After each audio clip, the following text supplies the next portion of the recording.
and we're going to be actually streaming this right after the session. With this, I would like to welcome you to this webinar from Mirabilis Design on the design of ARM SoCs, specifically related to the bus topology and to the cache memory hierarchy. We're looking at the sizing and allocation for any of those types of architectures. I'm your host, Deepak Shankar. I'm one of the founders of Mirabilis Design, and I have over 20 years of background in modeling and simulation at the system level. Now, please note that this webinar is only for SoC designs. For other types of system type architectures of, say, communication, networking, wireless, or multimedia applications, we are conducting a different set of webinars, and we'll be happy to invite you for those as well. A quick agenda view today. What we're going to do is we're actually going to look at a lot of different types of designs to help you understand how you create system level models and be able to do analysis and explorations for different types of architectures, and the architectures based on different use cases, different traffic profiles, different combinations of IP blocks, processors, GPUs, DSPs, things like that.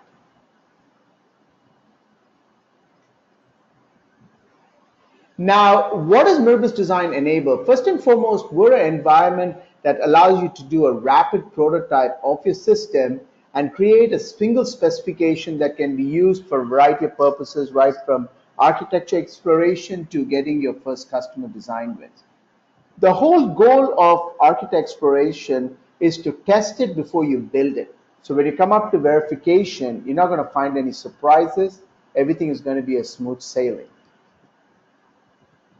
Now, why use VisualSim? There are a lot of different options. You can use Excel spreadsheets, C++, a variety of things.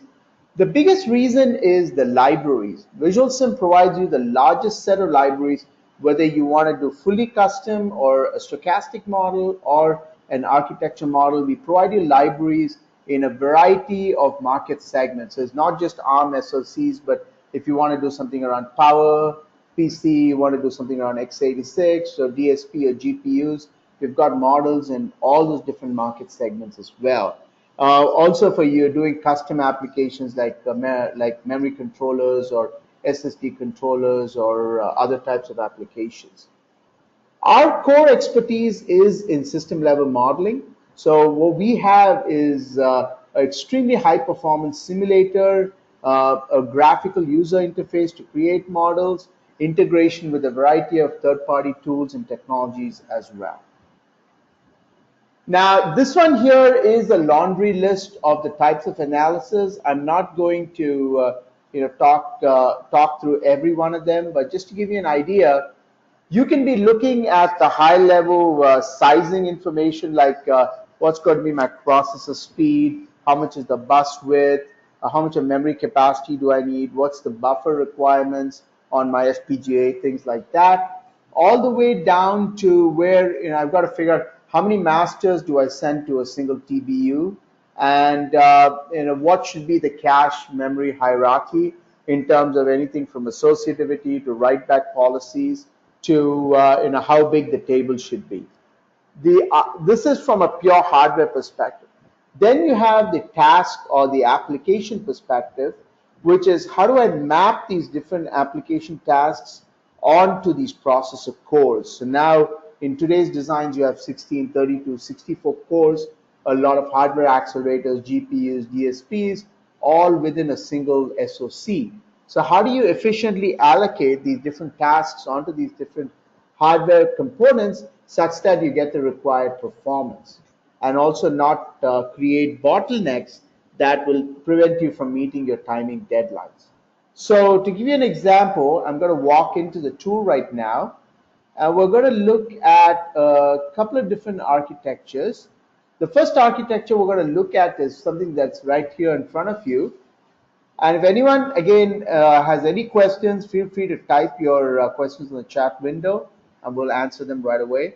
So here what we have is we got an A72 cluster, an A53 cluster, so two ARM clusters. We got a TI DSP, we got some DMAs, we got some caches over here that could be connected to, say, a GPU or some other devices. multiple memory controllers, a display unit. So a variety of components are constructed up with the model. What we're trying to do is we're trying to get a variety of sizing done here. The second thing we're trying to do is we're trying to figure out or predict what is going to be the power consumption in my particular system. So what I'm going to do is I'm going to go ahead and run the simulation. And here what we have done is we've got a variety of traffic here. This traffic is external I/O traffic that's being DMA'd into memory. This one here is a trigger to the DSP to actually run some software tasks on top of the DSPs. Now, these parameters here are related to the processor, so the clock speed, the buffer widths, or the buffer sizes, the bus speeds, the number of cores, the AXI parameters. So there's a variety of parameters that are covered right in there for you to take a look at. So what we're going to focus on here is really on the response time. So from the CPU to the memory and back, how much time does it take, and are there things that we can do to maybe speed up or slow down these architectures? So I'm not going to go into details of the simulation. We'll come back to that in a little bit later. But what we're going to do is go back to the presentation itself, and we'll keep running along. So a quick introduction to memberless design. We've been around for about 15 years now. We've got about 55 customers, completed over 250 different designs. We're focused on we're in a variety of markets ranging from semiconductors to automotive to storage to networking. The core product is VisualSim, which you just saw in the environment there. Really about the largest source of system modeling IP. And as I mentioned earlier, we've got significant experience in doing system design. VisualSim is the product. What it allows you to do is provides you an ability to construct your hardware, software, and network within a single platform. And you can run performance, which is latency, throughput, utilization, power, which is your energy consumption, your instantaneous power, your peak power per device or per task. And of course, you can do things like hardware software partitioning and failure analysis. So this is the VisualSim environment itself. These are all the different libraries that are available in VisualSim that you can utilize to assemble up a full system. What I'm going to do now is I'm going to actually open up a clean new slate here. And I'm just going to make it a little bit big. And what I'm going to do is I'm going to try to assemble up a system model. So now to assemble up a system model, the first thing I'm going to do is just put in a simulator, and I'm going to run the simulation for about 1 millisecond. Now I'm going to start defining the details of my hardware platform. So I'm going to bring in a block that manages all the communication between all the hardware blocks. So I just bring him there and keep him down there. And then the first thing I'm going to do is bring in a processor module. Associated with the processor module, I'm going to bring in an instruction set. And then what I'm going to do is I'm going to connect this up to a cache block, and then have the cache block connected up to, to an AXI bus right over here. So now what I'm going to do is I'm just going to connect these different devices up together right now. Connect the processor to the bus over to the cache. And of course, then what I'm going to do is I'm going to connect the memory on the other end. So let's connect the memory controller over here. We'll connect that to the first port up here. And then the DRAM as well to the memory controller. One is a set of signals, the other is a set of data going through. Now what I'm also going to do in this particular design is I'm going to connect a DMA out onto the same bus. So I'll connect the DMA here, I'll connect it up to the same bus over here. And then I'm going to connect some sort of an I/O device over to the DMA. So A simple one is first I'll put a database so I can specify all the details of all the traffic for the DMA. And I'll connect a switch on the other side. So I'm going to connect the DMA to a serial switch that kind of resembles like a Rapid I/O or a PCI Express or even just some I/O devices. And then I'm going to connect some traffic over on the other side of this device here. That is going to emulate some either some Wi-Fi or like a user interface type traffic right away. Okay.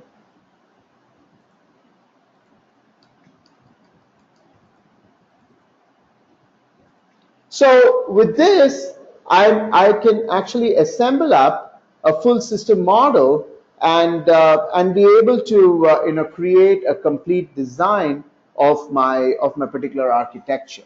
So as I start including all of these things, now essentially what I can do next is I can start looking at the parameters for each of the modules, and I can start varying them, and I can run a simulation of this particular design. So now, oops, sorry. Okay. Connect that up there to resemble my traffic. Now, what this architecture setup block does is I can connect that to an output. So that would give me the, all the utilizations, the throughputs, the buffering, the cache hit miss ratio, all of those attributes. Now these things over here, I can connect them up here such that I can start looking at, the traceability of what is happening at each address through my system and things like that. So what this gives me is complete visibility into what my particular architecture is doing. So as you see over here, we got processors, we've got caches, buses, memories. Now, again, with regards to the cache, I can also connect multiple of these over here so that you can look at how they're all connected to the, to the single cache block as well. Okay. I'll come back to in terms of simulating this model a little bit later during the presentation. So now, how do you construct the model? As you saw it, we constructed the hardware architecture. From this, we need to connect up a behavior flow, and then we need to add a spreadsheet that actually has details about each of the hardware components and the power consumption associated with each one of them. You combine all of these, run a time-based simulation where you can look at your latencies, your power consumptions, your throughput or your utilization on the bus fabric and things like that. So the methodology is to combine all of these. So if I go back into my model here, I have something here that triggers my, actually not even that, when this traffic comes back here, I'm going to have that trigger my task generator. So this one here is going to be my task generator that's going to trigger the when this one is completed. So that's my trigger on the traffic. I'm sorry, the trigger to start the application to start executing. Then what I need to do is I need to connect this particular task to my processor. So there's a module called the mapper module. I connect up the mapper module right here. So for this transaction, which is actually, think about it as a sequence of instructions, I connect this through this mapping up to the processor here through a named process. Traffic goes to a DMA, gets stored in memory, it sends an acknowledgement back, and that triggers the task to generate the instruction sequence that goes to a mapper that then does the processing over here. When it completes, it comes back here. I could have another task generator feeding in another piece of information over here, and I can have the mapper either send it back to the same processor module, or it could be that I could use say another processor out here that's also probably connected to the same to the same memory controller.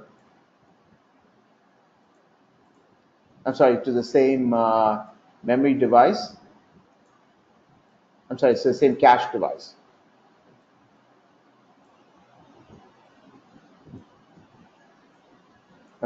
So there are two of these. So the second one can be mapped over to this one over here.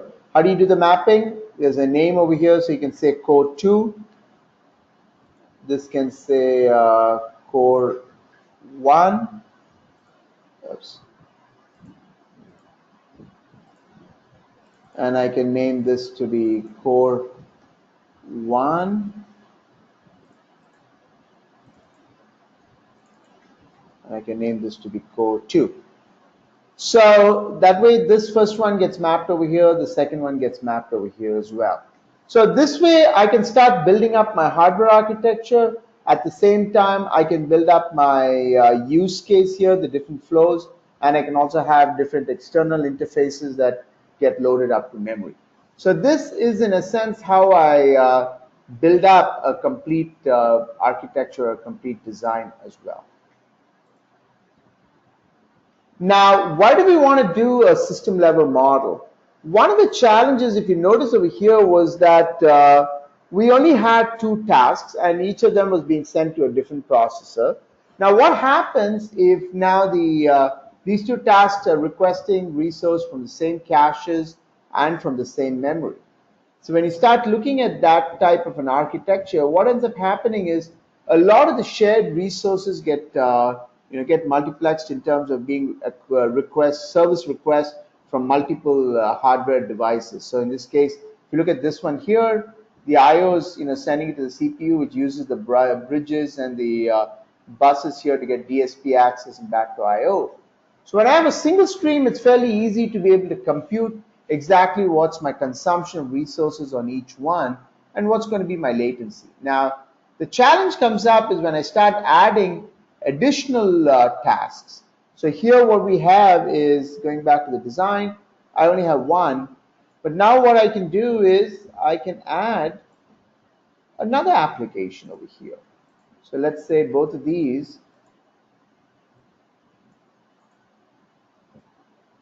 So what we're going to do over here is we're going to fork them out. This single request can actually trigger multiple of these use cases. Connect them up here. I have 2 of these. So first this fork starts and this fork starts. Now it could also be that we could add intelligence that only one of these executes, but in this case what we're doing is we're adding 2 of these different tasks or sequences that are going to run. Again, both of these are mapped to core 1, both of these are mapped to core 2. So now what has happened is it's no longer just a single application running on a single core with all dedicated resources. Now you have multiple applications running on the same core, plus they're all sharing the same cache, memory, buses, and everything. So now the simulation results is going to be a lot more complicated and a lot more unpredictable. So, and this is what ends up happening. In this case, what we tried to do an experiment was, what happens if we change the bus speed to go from 200 to 400 megahertz? How does that impact my architecture? So what we learned was, of course, the 400 megahertz definitely gave you a much lower latency, not a huge amount, but it is significant in that we dropped to about 1 microsecond, when earlier on the lowest we got was actually we got 1.1. So about a 10% or 8% drop in the latency. So it's pretty good just by going from 200 to 400 megahertz. But what we found was there were these special points where the 400 megahertz generated a much longer latency than the 200 megahertz. So the question starts coming up, so what exactly was going on? Why was it doing that? So now let's go back to our model that we constructed over here and revisit it. So say, for example, this one was originally running at 400 megahertz, and we changed that to 200 megahertz. What does that cause to my system? A few different things. One of them is going this way. As soon as a cache sends a request, it immediately can send it off to the memory controller. So which means the memory controller buffer starts filling up, and we've got a different size for the buffer. In this case, we've got about 8 buffer lengths, and it can actually go and look for the next sequential within that buffer. So what happens is this is starting to fill up these buffers. So which means the latency actually starts extending. Now, if it's a 200 megahertz, it's going to do it at a much slower rate to fill up that buffer. So in certain cases, when there's going to be a burst of data, the 200 megahertz actually is doing much better than the 400 megahertz. That's why you actually see in these situations where the 200 megahertz does not have the worse off latency. Now, one of the aspects that we can overlay on top of any of these models is power consumption. See, one of the things with power consumption is that it's not just about taking these values and doing an averaging or just looking at the worst case and adding them up to get a particular result, but rather power consumption is where I want to know what is going to be the power consumed by each of the devices, and also what is the total power consumed by the whole system, and what's the power consumed per task. So what I'm going to do now is go into a model that we already have running within the environment over here. What I'm going to do is I'm just going to put a couple of listeners in the designs. I'm just going to put one over here. The reason for doing that is because I want to see what the power consumption is for that particular, for that particular component. Okay.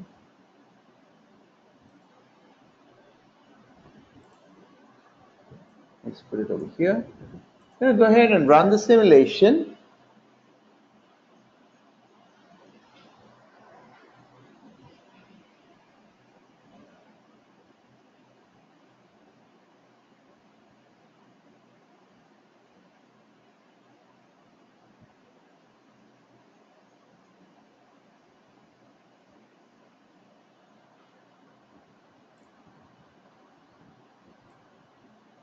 So as I keep running the simulation, one of the things I will notice over here is you can actually see how many cycles it took in the processor, then cycles per instruction, the amount of MIPS. So you see what megahertz I'm running at, what amount of MIPS. It tells me time in the processor and time in the reserve. So the difference between these two is this one actually shows me my total time, including the buffering and the processing. And this only shows me the amount of time in the processor itself. Now, what I can also get in terms of statistics is, give me 1 second. Yep. So what you can also see here is there's a variety of other pieces of information in the fields of this data structure. Data structure is the basic entity that flows through the model.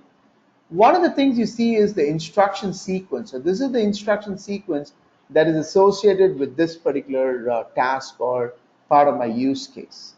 Now you can actually see what the instantaneous power is over time. So say, for example, I zoom into a particular region over here. So you can actually see what the power is for for each of these particular time periods. What is the maximum power? And this one shows me what is my average usage of power over time for this particular design. Now, what I'm looking for, which is the most important thing, is this, which tells me what is the number of frames that I've been able to complete within that processing time. So we ran this simulation for about 20 milliseconds, and we're running an ARM processor with a multimedia coprocessor, and you can actually see that we are averaging between about 6,000 and 6,300 frames per second. Now, one of the things that we can do here is we can now, initially everything is being sent to the ARM subsystem. What we're going to do is take one of these, which is in this case a rotate frame, and we're going to move that over to a hardware accelerator. We move to a hardware accelerator, which is something that I've already pre-built over here. Same model, I'm going to go ahead and rerun the simulation. Oops, sorry.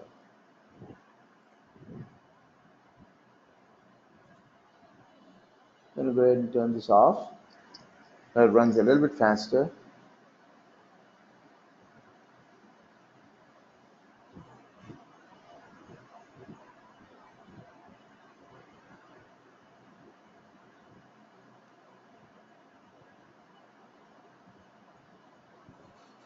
So what you're seeing over here, which is significant, is this particular set of statistics that we generate. So you can actually see what's the utilization on the buses. Oops.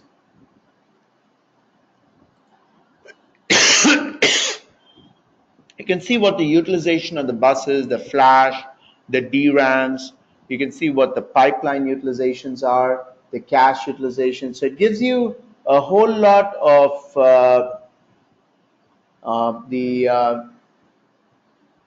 right here. Gives you a whole lot of statistics, including on the AXI bus itself, and then the memory controller. So it gives you a variety of statistics on what exactly is happening within the particular design. Now, one of the things that we notice over here is that earlier on the power was below the 1 watt of power, but now we're noticing that we've gone over to 1.45. The reason is because we've got now this this hardware engine that's actually running all through the time. Now, one of the things that's significant is the power is really only at these points. The rest of the time, you don't really have much of usage. But because we don't have any algorithms, power management algorithms, it just keeps running right through and keeps the power high all the time. So what we're going to do now is we're going to go ahead and change this. I'm going to make this 200 and make this 600. So the active actually looks like it has more power than the standby. Then what I'm going to do is introduce a power management. What this is if it sits in the standby mode for more than 1 nanosecond, move it over to idle. So now what we're going to do is we introduce the power management algorithm, and we're going to see how it impacts. Oh, before we do that, we're going to see what the actual performance was, and we got about a maximum of 13,390 is what we got as our maximum power performance. We'll rerun the same simulation, but now we've incorporated the performance aspect of the system.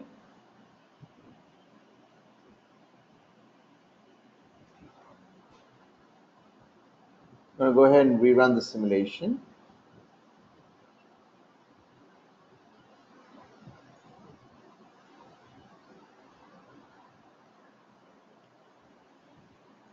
Let's see on the power itself. So one of the things that was critical was that we went from where it was 1.45, we dropped the power down to below 1 watt of power.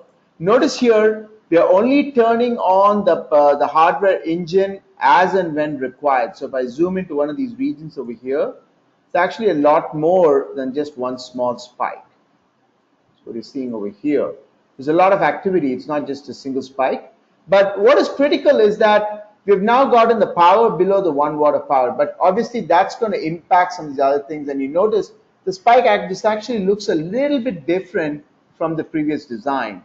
So one of the things we can go back here and look at is we can see here, notice there is no transition time here to go from one state to another state. Typically in a real design, you're going to have some sort of a transition time when you go from one power state to another state because of inductance and things like that. So what we're going to do is we're going to add some overhead in terms of power, in terms of a transition time to get from one state to another state.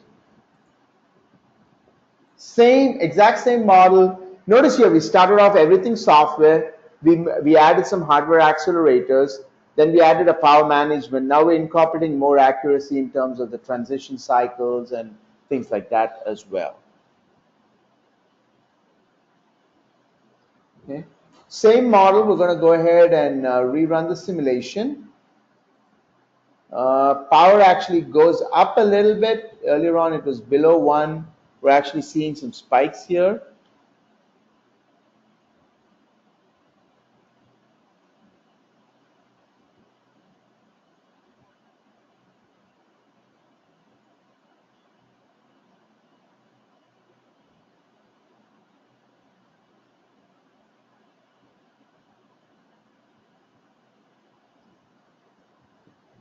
Now, let's also look at this here. So one of the things you're going to start noticing is that when we started adding the transition time, there was a huge drop in the performance. So where we were at close to 14,000, we're actually less than 10,000.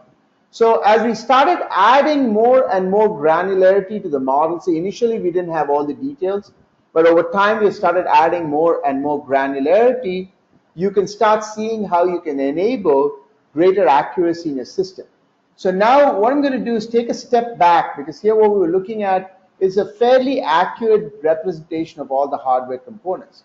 What we're going to do is we're going to take a step back, and we're looking at something that's a little more abstract, more stochastic model, but then it captures all the flows within my system, captures the different levels of caches, memories, the IOs, and also the behaviors here.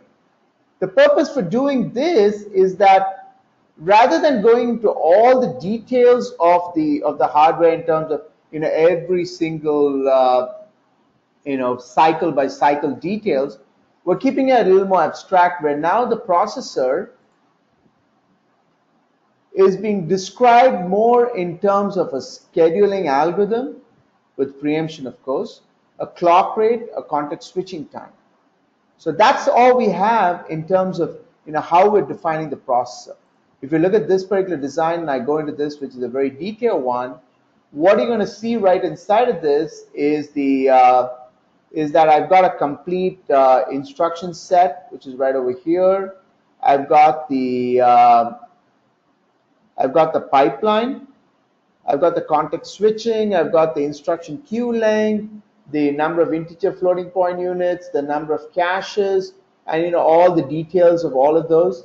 Many times when I start my simulation, I may not have all of that information.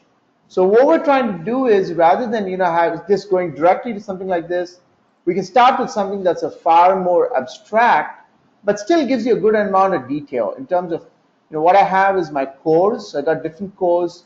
Each one of them is running at a different clock rate. I got the caches that are probably matching the clock rate, but right here, rather than having the width and the size and things like that, we actually are just representing the cache using a hit ratio. Similarly, when I get to the memory controller, when I get into some of these DDRs,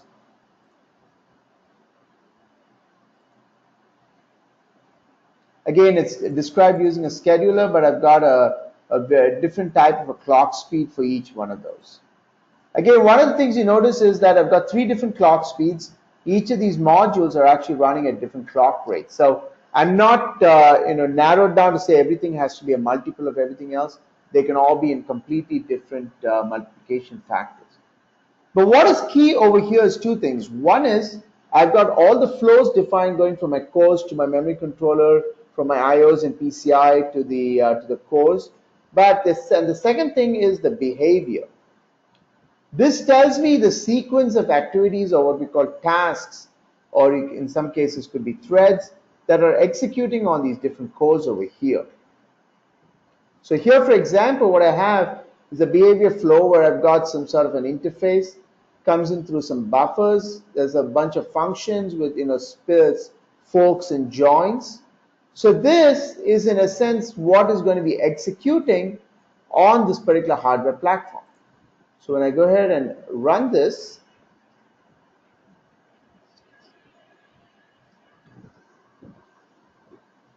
notice the statistics we're generating is still pretty similar. We got a timing diagram. We got timing diagram on the previous one. We got the memory controller throughput. You can see the Ethernet and PCI throughput, the L3 cache. What is the throughput on those? But here's the other thing. You can, even at that high level, you can still get power profile. You can get utilization on each one. So you can see on the first core, it's 74%. You can see what the buffer occupancy, or how many instructions are waiting. If I go up, I can even get to see all the cores and see. So each one of them, depending on the use case that's being sent to them, could have different utilizations.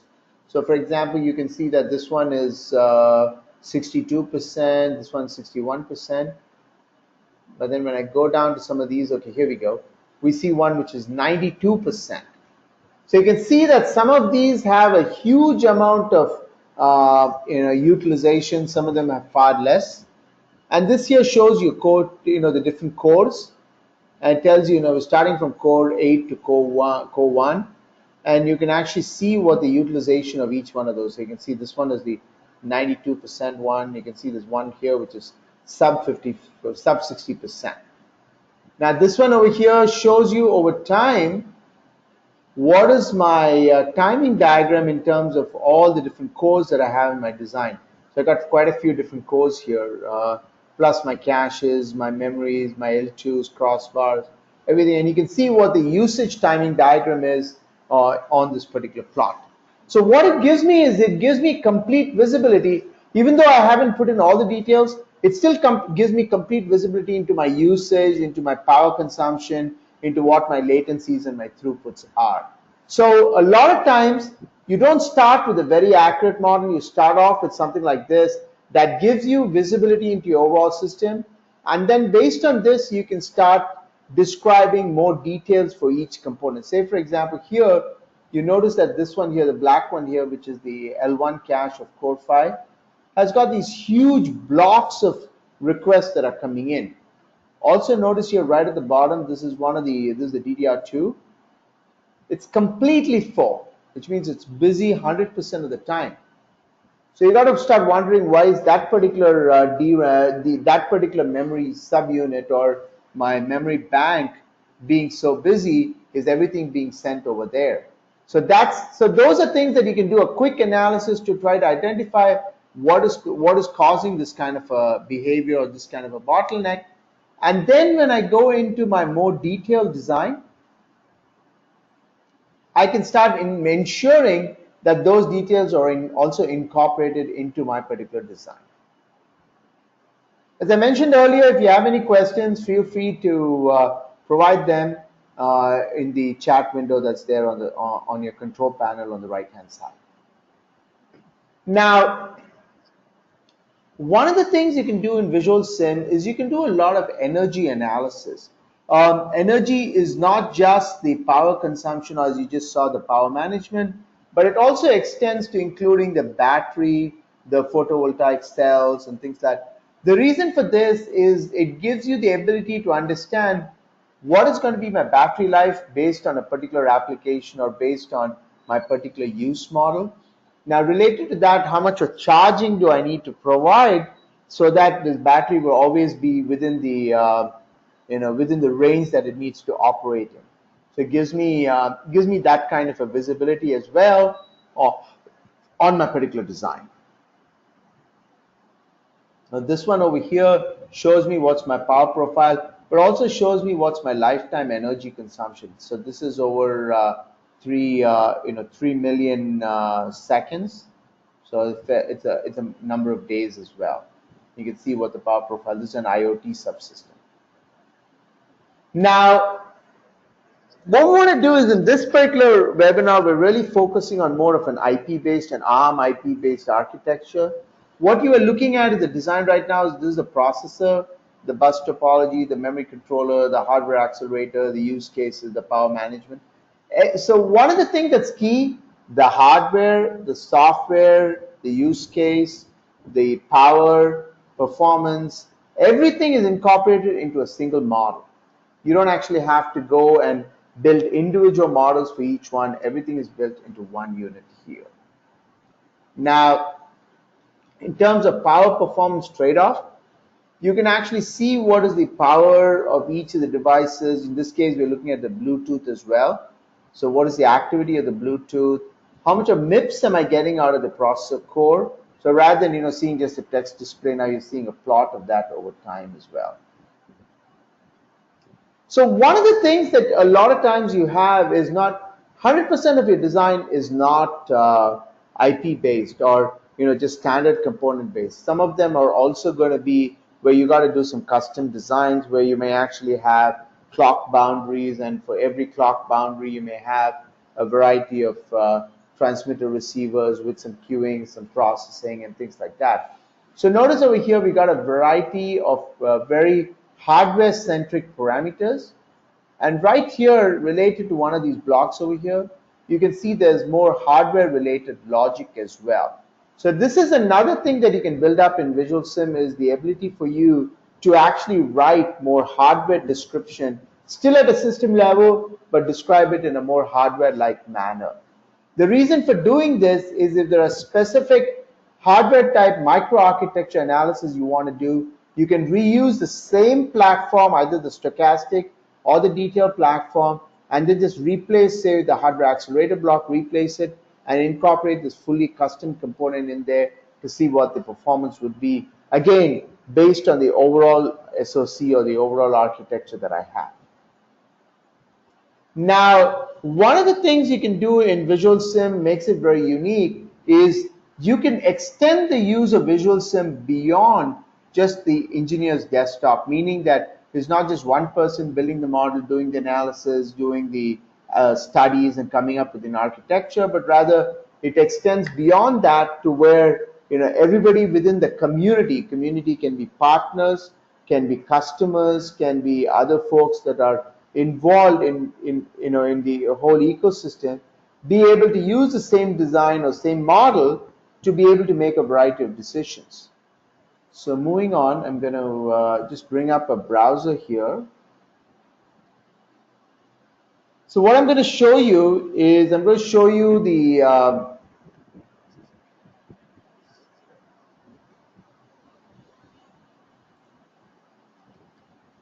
how this particular design is, or this capability is being utilized within our environment. So we're going to bring up a very special design here, which is, sorry, I'm going to actually go up to something else. I'm just going to bring up, I'm going to bring up an IoT system that's actually using an ARM architecture.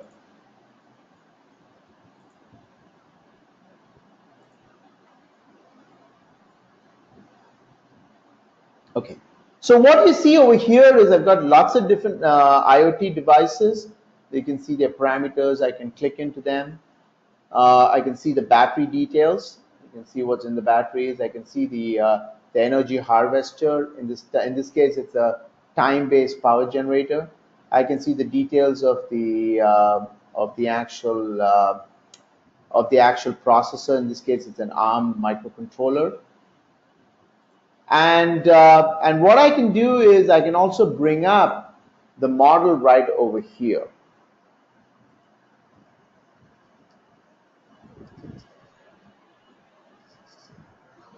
So this would be something that you could incorporate within your environment, and then you can allow selective availability to different entities or different folks.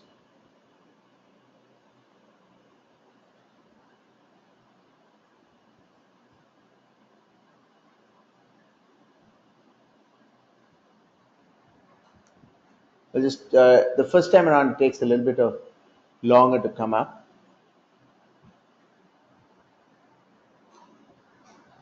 Again, as I mentioned, there's a chat window. Feel free to ask any questions, and I'll incorporate those answers within the environment. Here we go. So okay, so same model, but now it's actually coming out of our server. It's not coming out of my desktop. It actually doesn't use any of the resources on my desktop.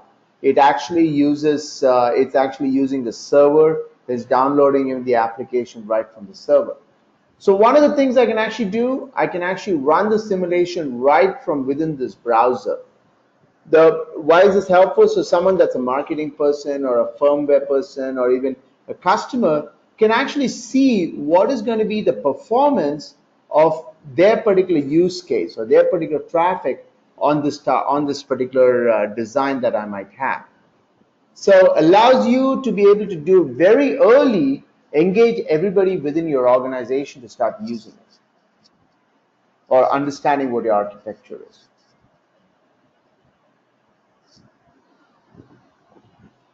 So while this is running, I'm just going to bring up another design. So this one here is building up the entire ecosystem. So what you are looking at is you were looking at the SoC design. I created a block diagram. I put in all the use cases. I put in the traffic, the DMAs, and everything. But in reality, you have an environment within which your particular application is running. So in this case, we can take it as autonomous driving. So I've got a car network that's being described here. I've got the signals and the messages that are right over here. I've got I've got them feeding it through the CPU to be to be running within the environment. There's a backbone switch, and then this one here is a GPU that is also connected into the same SoC. So this whole thing is the SoC. So here, for example, I got a 64-core GPU. The one of the questions that came up, and I think it's a very good question, is how is the software defined to run on the particular core? Now, there are two types of definition that's happening here. The first definition is related to the processor core and the DSP, and the second one is related to the warps on my GPU. So in terms of the processor core, what we have over here is we have this thing called a task generator. The task generator is connected to a file called the instruction mix table. So I'm going to open up right here.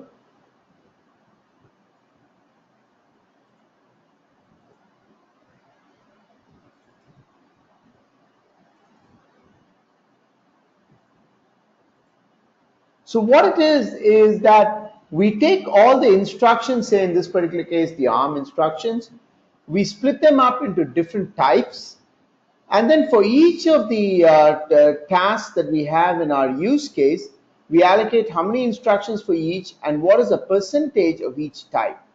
Then what the tool does is it actually randomizes it and generates an instruction sequence. Every time the randomization is different. So every time this thing is executing, a different randomized sequence is generated. This becomes the instruction profile that's actually running on the particular process. So how does it run? This provides it to the mapper here. The mapper block over here has the name, which is, here's the task name and there's the destination. The destination is actually computed here. So it's actually going to a Denver. This actually is the NVIDIA processor. So it's using the Denver architecture from the NVIDIA. So if I go into this one right over here,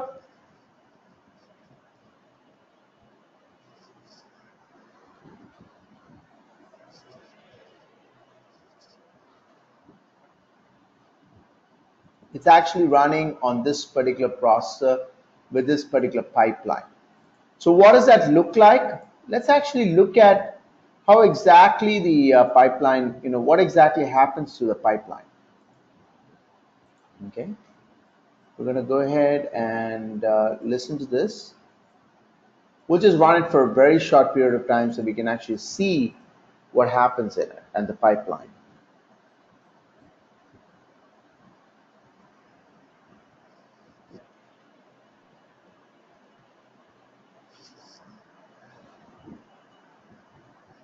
I'm going to go ahead and stop this. Actually, both of them are running, so it's good.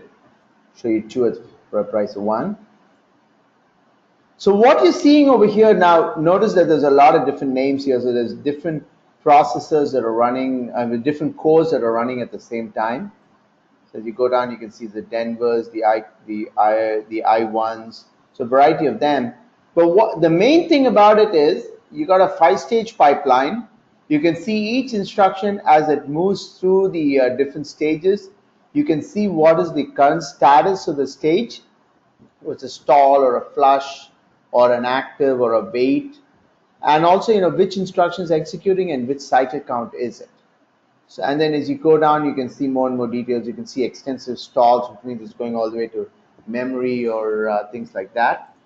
So this is how it's actually executing on the particular pipeline. So it's based on the instruction that's going in. The number of cycles that it takes to execute is based on the ARM instruction.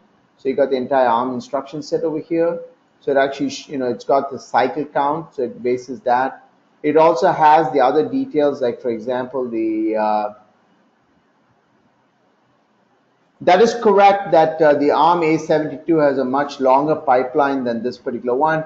In this particular one, we're just showing you a very simple design, not the entire ARM 72 pipeline. I can show that a little bit later, but just for simplicity for the demo, it's only showing you a 5-stage pipeline. But we do have the design that actually has the entire 11-stage pipeline as well. Now, in this particular case, what you can also see is this is on the processing engine of the GPUs as well. So you can see which warp is actually executing at what time period. So this is on the GPU itself. It has a number of parallel threads, and those are all getting utilized as well.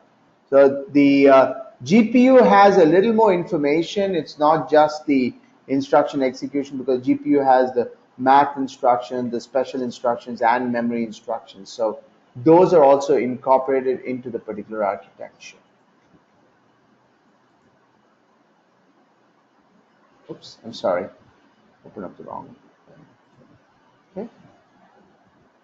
And going back to our thing that we were running on the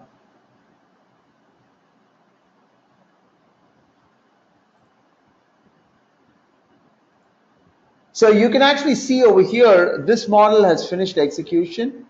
So you can actually see what the power consumption, this was where it was running completely online. So you can see what the average power was. You can see what the throughput is for the different IoT devices to go to the router. I'm sorry, to go to the server and return. You can actually see for each device what was the latency. You can also get information on what the protocol activity was. So all of this can run right from within your browser. So you don't actually need separate like a separate install for your customers or anything. This can just run straight from within your browser. So this provides you another avenue to take your models and be able to reuse it for early design wins and things like that.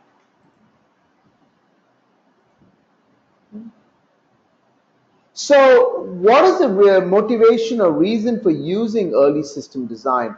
The real motivation or reason for using the early system design is the fact that because you're doing all these analysis up front, a lot of the errors and a lot of the system bottlenecks are identified up front. So that way it ensures that when you actually do your RTL or your C core or your board level development, you actually know exactly what to expect from your specification, where you could potentially have problems, or you could have clocking problems, or where you might need a larger buffer and things like that. So all of those are captured right up front, and that way you reduce the amount of rework that has to be done through your particular design. Now, one of the things in terms of infrastructure, VisualSim runs on Macs, Unix, and Windows. It requires very little memory usage, so you can run very large models with a much smaller machine. Of course, we have the command line mode where you can actually spawn this off on multiple machines running. And of course, we provide you the command line mode, so this allows you to actually run parameter sweeps with different variations of the model, or not just the model itself, but could be parameterized as well. So a few other questions that came up, which was the pipeline. A few things on the pipe. Going back to the pipeline, is not just about the pipeline being only a 5-stage or being a 11-stage pipeline, but you can have out of order execution. You can have multi-instruction, multi-data. One of the things that VisualSim does provide is the support for all of those. Oops, sorry.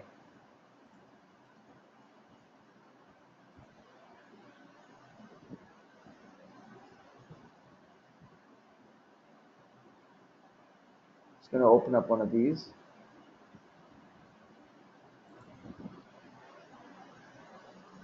Oh, wrong one.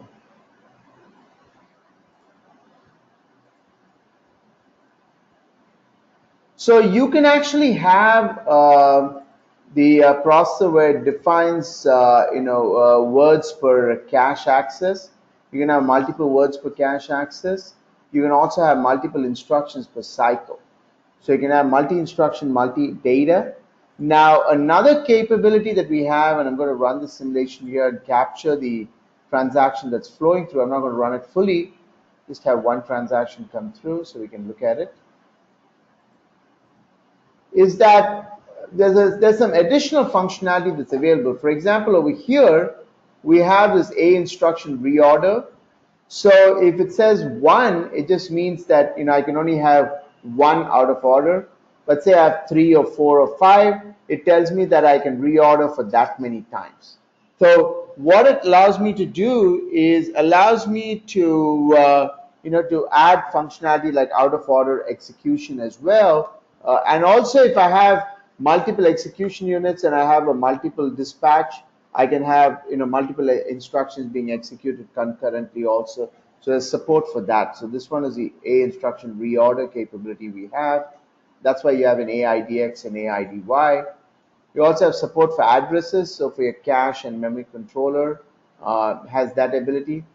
There's also the ability for adding priority. Priority can be on the buses, can be on the memory controller, and also can be on the reordering of the sequence of tasks that have to be allocated on the processor, because we also support preemption on the processor level as well. Another aspect is variables. So if you have more variables in the registers available, that will cause you to have misses and go to the data cache and also potentially to a next level of the cache as well. Gives you that facility. The other aspect that is also provided right here, okay, is that you can actually have these cache modules that are, so for example, in this case, these are the TBU related. You notice it has the associativity, the replacement, the write policies. You can have any amount of prefetching that you want. So you can have a 4K or a 16K or a 64K prefetch. And so this will enable you to model your TBU, TCU interaction in terms of your block sizes. So allows you to do that as well. And you can have multi-level of these caches. So for example,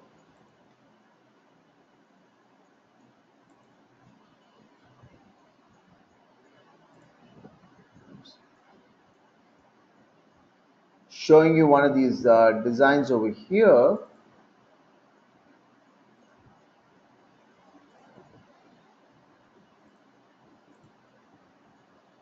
Where I've got 8 cores.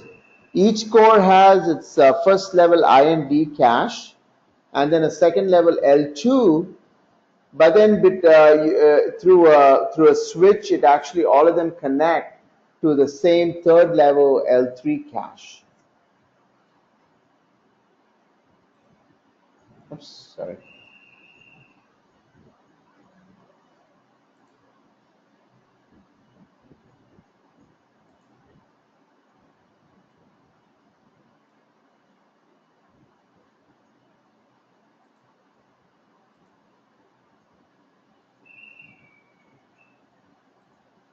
Oops, 1 second.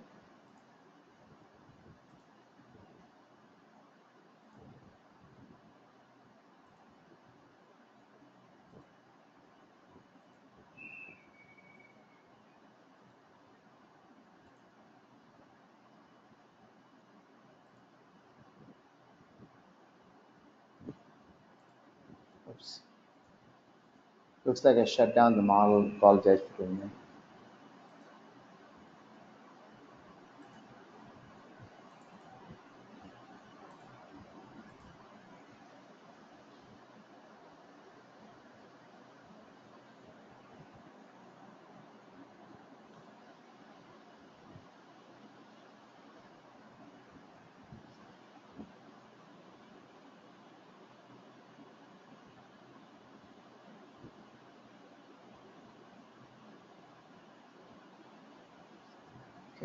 So here what I have is I've got 8 cores, and they're all internally to each of these 8 cores. I've got the IND caches and I've got the L2s. But through this 9-way switch over here, I got an L3 that then gets connected to a memory controller and to the hardware DRAM. So what is happening is I've got all these 8 cores. They're different sets of them are connected to L2, and then all of them are connected back to the L3. So even though ARM provides only 2 levels, in this case we've got 3-level caches, you can actually model it to have any level. So here, for example, I got the first level of 2 masters that are connected to an L2 which is then connected to an L3. So one of the things I can actually do is do experimentation where I've got lots of these masters talking to one cache, and then lesser number, and then all of these caches are talking to a single top level cache that then connected to the memory controller. So it gives me, what I can do is I can actually experiment with different types of cache memory hierarchy as well, allocating different masters to different caches and things like that.